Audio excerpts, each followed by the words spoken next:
आज हम पढ़ेंगे चैप्टर 5 BNSS व्यक्तियों की गिरफ्तारी, अरेस्ट ऑफ पर्सन।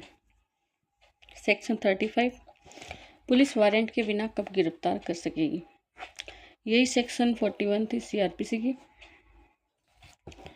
तो कोई पुलिस अधिकारी मजिस्ट्रेट के आदेश के बिना और वारंट के बिना किसी ऐसे व्यक्ति को गिरफ्तार कर सकेगी। पुलिस अधिकारी जो है वो मजिस्ट्रेट के आदेश के बिना और किसी वारंट के बिना ऐसे व्यक्ति को गिरफ्तार कर सकेगा क्या, जो पुलिस की उपस्थिति में संज्ञेय अपराध करता है, जिसने पुलिस की प्रेजेंस में कॉग्निजेबल ऑफेंस किया है, जिसके विरुद्ध उचित परिवाद किया जा चुका है या विश्वसनीय सूचना प्राप्त हो चुकी है या उचित संदेह विद्यमान है कि उसने कारावास से जिसकी अवधि 7 वर्ष से कम की हो सकेगी या जिसकी अवधि 7 वर्ष तक की हो सकेगी, चाहे जुर्माने सहित हो या रहित, दंडनीय संज्ञेय अपराध किया है। एक तो वह व्यक्ति जिसने पुलिस अधिकारी की उपस्थिति में संज्ञेय अपराध किया है, दूसरा वह व्यक्ति जिसके विरुद्ध में कोई परिवाद मिला है या कोई विश्वसनीय सूचना प्राप्त हुई है या कोई उचित संदेह विद्यमान है, कोई रीजनेबल डाउट विद्यमान है कि उस व्यक्ति ने 7 वर्ष से कम के कारावास की या 7 वर्ष तक के कारावास की से दंडनीय कोई संज्ञेय अपराध किया, चाहे वह जुर्माने की सहित हो या जुर्माने की रहित हो। किंतु इसके साथ कुछ शर्तें हैं जो पूरी होनी चाहिए, तभी वह पुलिस अधिकारी वारंट के बिना गिरफ्तार कर सकेगा। क्या शर्तें हैं? पुलिस अधिकारी के पास ऐसे परिवाद, सूचना या संदेह के आधार पर यह विश्वास करने का कारण है कि उक्त व्यक्ति ने ऐसा अपराध किया। सबसे पहले तो पुलिस अधिकारी के पास ऐसे परिवाद, ऐसे इन्फॉर्मेशन और ऐसे डाउट को पर विश्वास करने का कारण है कि हाँ, इस व्यक्ति ने ऐसा अपराध किया है।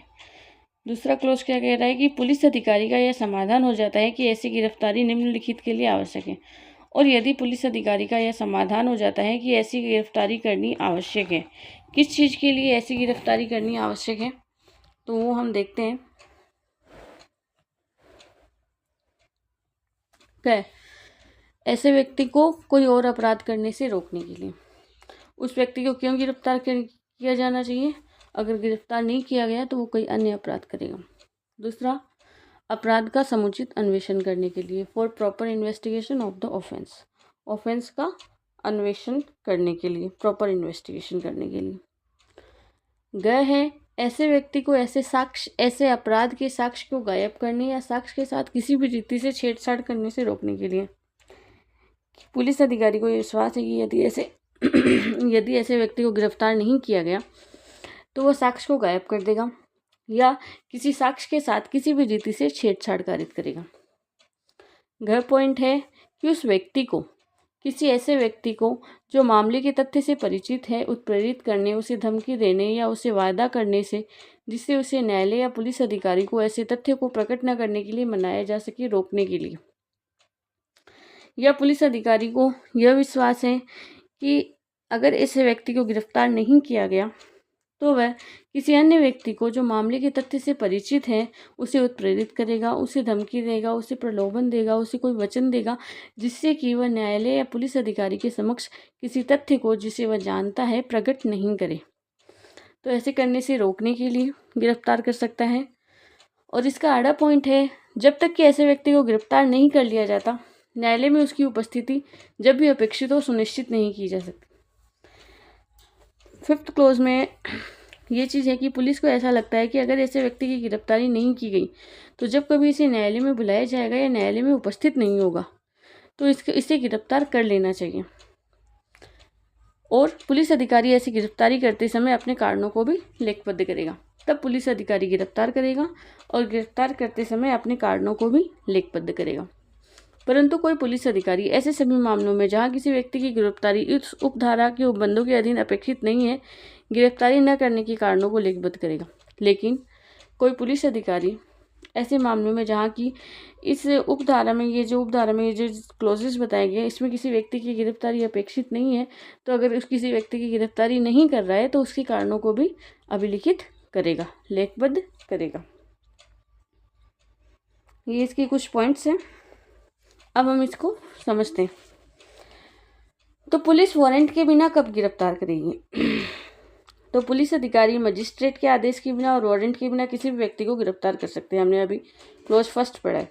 क्लोज फर्स्ट के क्या में क्या था, अगर किसी व्यक्ति ने संज्ञेय अपराध किया है तो उसे मजिस्ट्रेट के आदेश की भी आवश्यकता नहीं है और वारंट की भी आवश्यकता नहीं है।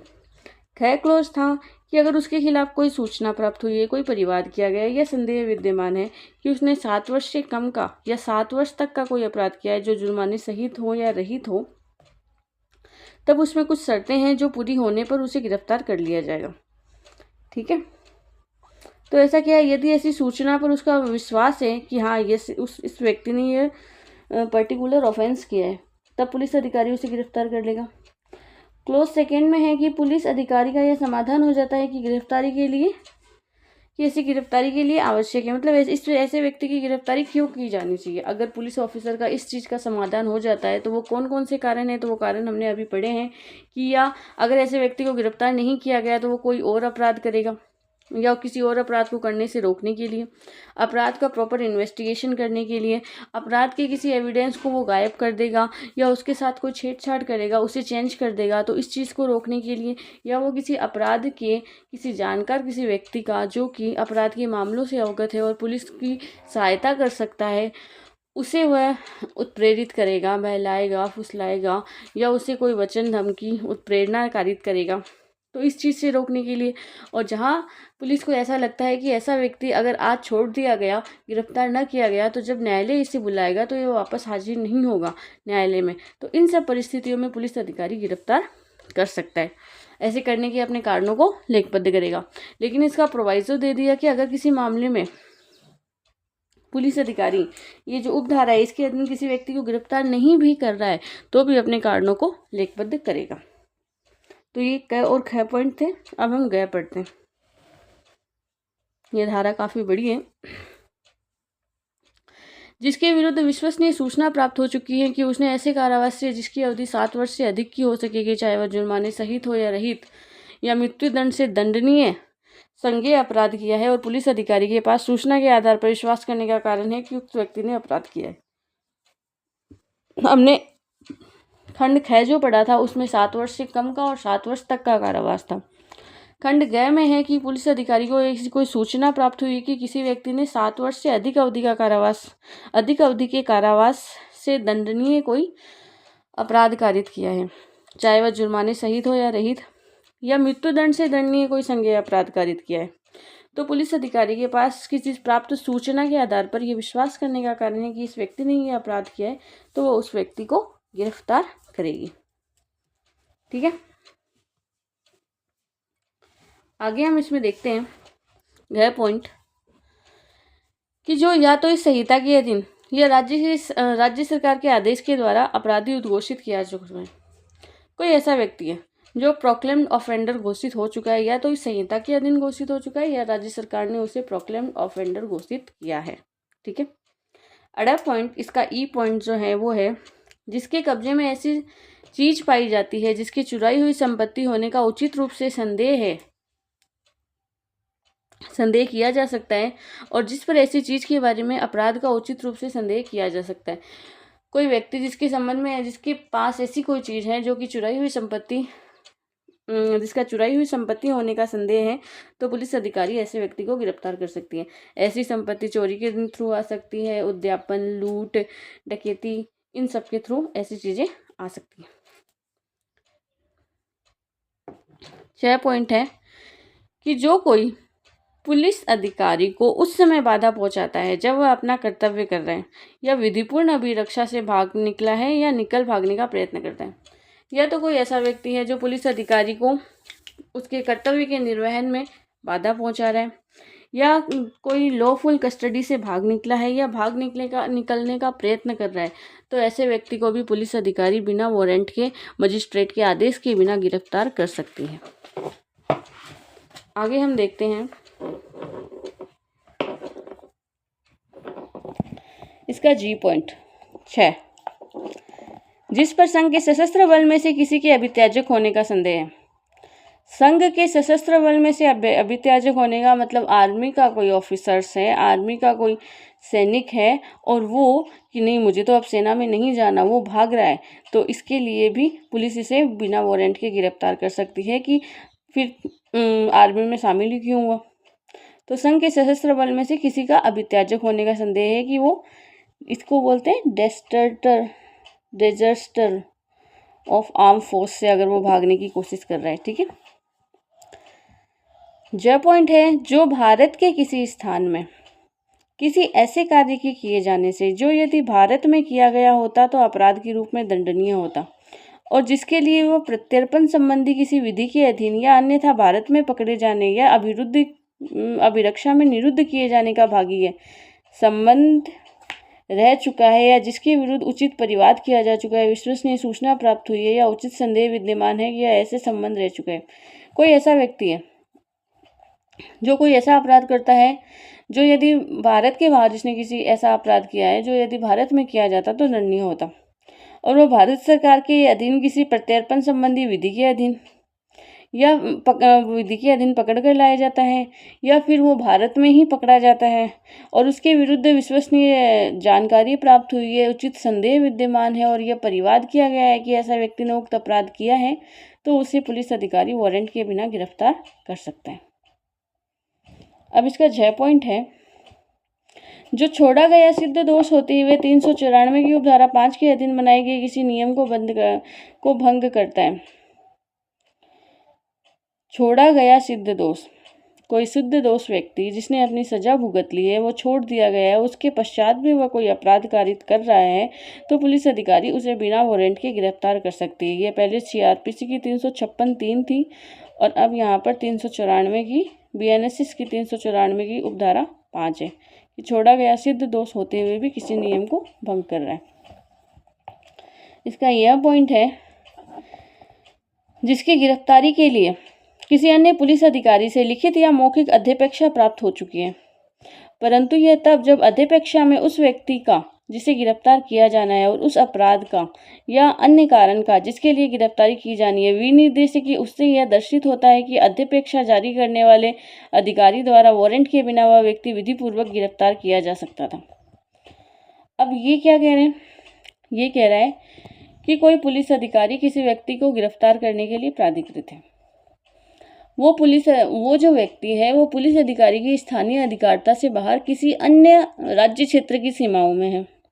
अब वो पुलिस अधिकारी स्वयं वहां नहीं जा सकता, तो वो किसी अन्य पुलिस अधिकारी को, उसी राज्य क्षेत्र के पुलिस अधिकारी को यह सूचना देगा कि आपके राज्य क्षेत्र में ऐसा व्यक्ति है जिसे कि गिरफ्तार करना है और आप उसे गिरफ्तार कीजिए। बट वो ऐसी अध्यपेक्षा कब जारी करेगा? जब जो पुलिस अधिकारी जिसे उस व्यक्ति को पकड़ना था, उस आरोपी व्यक्ति को, उसे लिखित या मौखिक रूप में यह अध्यपेक्षा प्राप्त हो गई है कि हाँ, उसे ये अथॉरिटी है कि हाँ वो इस व्यक्ति को पकड़ सकता है, परंतु जब अध्यपेक्षा में उस व्यक्ति को जिसे गिरफ्तार किया जाना है अपराध का या अन्य कारण का जिसके लिए उसकी गिरफ्तारी की जानी है, उससे यह दर्शित होता है कि जिसने अध्यपेक्षा जारी करने वाले अधिकारी के द्वारा भी वह व्यक्ति वारंट के बिना गिरफ्तार किया जा सकता था। तो जिस अधिकारी ने अन्य राज्य क्षेत्र के किसी अधिकारी को जिसकी सीमाओं में कोई व्यक्ति है को पकड़ने के लिए अध्यपेक्षा जारी की है, तो वो ऐसी अध्यपेक्षा तभी जारी कर सकता है जब वह अधिकारी स्वयं उस व्यक्ति को बिना वारंट के गिरफ्तार करने का प्राधिकार रखता है। तो वह किसी अन्य राज्य क्षेत्र में जहाँ भी कोई आरोपी व्यक्ति है उसे गिरफ्तार करने का अपना भार किसी अन्य पुलिस अधिकारी को सौंप सकता है। ठीक है। For whose arrest of any restitutions whether return और ओरल। हाँ, तो ठीक है, ऐसी अध्यपेक्षा उसे मिली, उसे प्राप्त हुई है ऐसी अध्यपेक्षा किस अधिकारी को? जो कि उस राज्य क्षेत्र में उसको प्राप्त हुई कि भाई आपके राज्य क्षेत्र में ऐसा व्यक्ति है, आप उसे गिरफ्तार कीजिए। तो वो पुलिस अधिकारी कब उस व्यक्ति को गिरफ्तार करेगा? जब पर्टिकुलर जिसने ऐसी अध्यपेक्षा जारी की है ना, उस पुलिस अधिकारी को बिना वारंट के उस व्यक्ति को गिरफ्तार करने का प्राधिकार है, शॉर्ट में। अब इसके जे तक के सारे क्लोज पूरे हुए, जिसमें कि पुलिस अधिकारी किसी व्यक्ति को मजिस्ट्रेट के आदेश के बिना और वारंट के बिना गिरफ्तार कर सकती है। अब क्लोज सेकंड। क्लोज सेकंड में क्या है? धारा 39 के उपबंधों के अधीन रहते हुए ऐसे किसी व्यक्ति को जो किसी असंज्ञेय अपराध से संबंधित है या जिसके विरुद्ध कोई परिवाद किया जा चुका है या विश्वसनीय सूचना प्राप्त हो चुकी है या उचित संदेह विद्यमान है कि वह ऐसे संबंध रह चुका है, मजिस्ट्रेट के वारंट या आदेश के सिवाय गिरफ्तार नहीं किया जाएगा। अब ये क्लोज सेकेंड आ गया असंज्ञेय अपराध के संबंध में। अगर किसी व्यक्ति ने असंज्ञेय अपराध गारित किया है जिसके बारे में कोई परिवाद किया गया है, विश्वसनीय सूचना प्राप्त हुई है, संदेह विद्यमान है, तो ऐसा व्यक्ति जो है वो मजिस्ट्रेट के आदेश के बिना और वारंट के बिना गिरफ्तार नहीं किया जाएगा।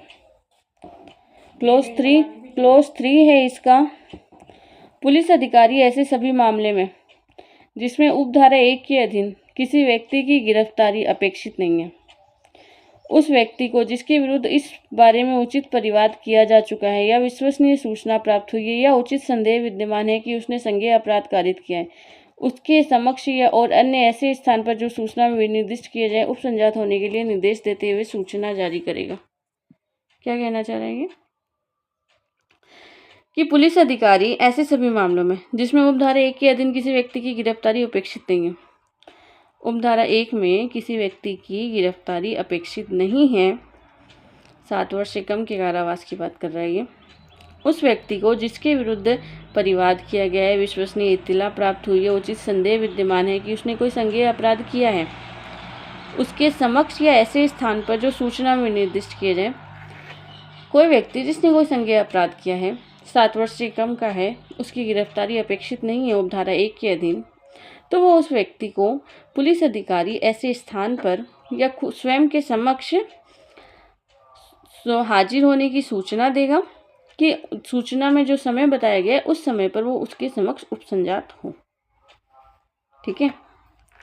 क्लोज 4 कह रहा है कि जहां ऐसी सूचना किसी व्यक्ति को जारी की जाती है वहां उस व्यक्ति का कर्तव्य होगा कि सूचना के निबंधनों का पालन करें। जहां किसी व्यक्ति को ऐसी सूचना दी गई है कि आप अपेक्षित समय पर न्यायालय में या पुलिस अधिकारी के समक्ष हाजिर होंगे, तो उस व्यक्ति का यह कर्तव्य होगा कि वो उस समय हाजिर हो। अब इसका क्लोज आ गया क्लोज 5। क्लोज 5 क्या कहता है कि जहां ऐसा व्यक्ति सूचना का अनुपालन करता है, जहां ऐसा व्यक्ति सूचना का अनुपालन करता रहता है, वहां उसे सूचना में निर्दिष्ट अपराध के संबंध में तब तक गिरफ्तार नहीं किया जाएगा जब तक लिखबद्ध किए जाने वाले कारणों से पुलिस अधिकारी की राय न होगी उसे गिरफ्तार कर लिया जाना चाहिए। जहां पुलिस अधिकारी ने कहा कि आप अपेक्षित समय पर न्यायालय में हाजिर हो या पुलिस अधिकारी के समक्ष हाजिर हो, और वह व्यक्ति पुलिस अधिकारी के समक्ष हाजिर होता है जो समय उसे दिया गया है, तब पुलिस अधिकारी उसे तब तक गिरफ्तार नहीं करेगा जब तक कि लेखबद्ध किए जाने वाले कारणों से पुलिस अधिकारी की यह राय नहीं हो कि उसे गिरफ्तार करना चाहिए। अगर पुलिस अधिकारी का ऐसा मन भी बनता है कि ऐसे आदमी को गिरफ्तार कर लेना चाहिए, तो भी उसे गिरफ्तारी के कारणों को और अपनी राय को लेखबद्ध करना पड़ेगा। उसे लिखना आवश्यक है कि क्यों ऐसे व्यक्ति को जो पुलिस अधिकारी के द्वारा बुलाए जाने पर अपेक्षित समय पर पुलिस अधिकारी के समक्ष हाजिर हो रहा है, फिर भी उसे क्यों गिरफ्तार कर लेना चाहिए। ये एक तरीके से आरोपी व्यक्ति के अधिकारों की रक्षा की बात हो गई। जहां ऐसा व्यक्ति किसी भी समय सूचना के निबंधनों का अनुपालन करने में असफल रहता है या अपनी पहचान कराने का अनिच्छुक है, वहां पुलिस अधिकारी ऐसे आदेश के अधीन रहते हुए जो इस निमित्त किसी सक्षम न्यायालय के द्वारा पारित की जाए सूचना में वर्णित अपराध के लिए उसे गिरफ्तार कर सकते हैं।